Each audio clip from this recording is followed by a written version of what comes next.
Welcome to my moms kitchen YouTube channel. আজকের recipe কুমড়ো ফুলের বড়া।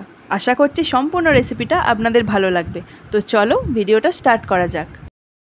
ফুলগুলো পরিষ্কার করে ধুয়ে পিছনের শক্ত অংশটা কেটে বাদ দিয়ে দিয়েছি। কুমড়ো ফুলের বড়া বানানোর জন্য একটা ব্যাটার বানিয়ে নেব, যার জন্য লাগবে বেসন, কর্নফ্লাওয়ার, চালের গুঁড়ো, পোস্ত, স্বাদমতো নুন, একটু হলুদ গুঁড়ো, লঙ্কা গুঁড়ো, কাশ্মীরি লঙ্কার গুঁড়ো ও কালো জিরে।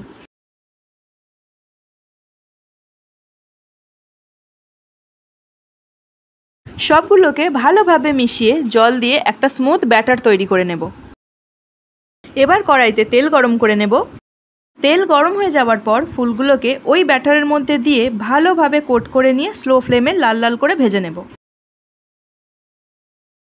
রেসিপিটা আপনাদের ভালো লেগে থাকলে অবশ্যই একটা লাইক, কমেন্ট অ্যান্ড সাবস্ক্রাইব করে দেবেন।